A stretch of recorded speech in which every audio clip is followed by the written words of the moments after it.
ബീഹാറിലെ മിഥിലാഞ്ചൽ സീമാഞ്ചൽ പ്രദേശങ്ങളിൽ കൃഷി ചെയ്യുന്ന മക്കാന ഇന്ത്യയിലെ ഏറ്റവും മൂല്യവത്തായ സൂപ്പർ ഫുഡായി മാറിയിരിക്കുന്നു. മക്കാന കൃഷി ചെയ്യുന്നതിന് അനുയോജ്യമായ താമരക്കുളങ്ങൾ കർഷകർ വളരെ ശ്രദ്ധാപൂർവം തെരഞ്ഞെടുക്കുന്നു. തെളിഞ്ഞ വെള്ളവും സമൃദ്ധമായ സൂര്യപ്രകാശവും കുറഞ്ഞ മലിനീകരണവുമുള്ള കുളങ്ങളാണ് കർഷകർ തെരഞ്ഞെടുക്കുന്നത്. താമര വിത്തുകളുടെ ഗുണനിലവാരവും പരിശുദ്ധിയും ഉറപ്പാക്കുന്നതിൽ ഈ പ്രകൃതിദത്ത ഘടകങ്ങൾ നിർണായക പങ്ക് വഹിക്കുന്നു. താമരച്ചെടികളുടെ വളർച്ച മക്കാനയുടെ കൃഷിയുമായി സങ്കീർണമായി ബന്ധപ്പെട്ടിരിക്കുന്നു. താമരച്ചെടികളിൽ തിളക്കമുള്ള പൂക്കൾ വികസിക്കുന്നു. ഈ പൂക്കൾക്കടിയിൽ താമരവിത്തുകൾ അല്ലെങ്കിൽ മക്കാന കായ്കൾ രൂപം കൊള്ളാൻ തുടങ്ങുന്നു.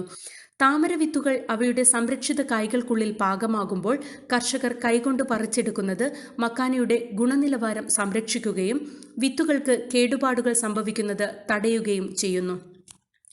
വിളവെടുപ്പ് പ്രക്രിയ വളരെ ശ്രമകരമായ ഒരു ജോലിയാണ്.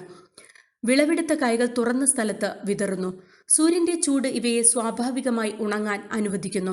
കായ്കളിലെ ഈർപ്പം കുറയ്ക്കുന്നതിനും അവയുടെ ദീർഘായുസ് ഉറപ്പാക്കുന്നതിനും അടുത്ത ഘട്ട സംസ്കരണത്തിനായി അവയെ തയ്യാറാക്കുന്നതിനും ഈ ഘട്ടം അത്യാവശ്യമാണ്. നന്നായി വെയിലിൽ ഉണക്കിയ ശേഷം മക്കാന കായ്കൾ അവയുടെ പുറന്തോട് നീക്കം ചെയ്യുന്നു. ഓരോ കായും സൂക്ഷ്മമായി തുറന്ന് ഉള്ളിലെ വെളുത്ത താമര വിത്തുകൾ എടുക്കുന്നു. അടുത്ത ഘട്ടത്തിൽ അസംസ്കൃത മക്കാനയെ വറുത്തെടുക്കുന്നു. പരമ്പരാഗതമായി കർഷകർ മക്കാന നെയ്യിൽ വറുക്കുന്നു. ഇത് വിത്തുകൾക്ക് സമ്പന്നമായ സുഗന്ധവും സൂക്ഷ്മമായ രുചിയും നൽകുന്നു.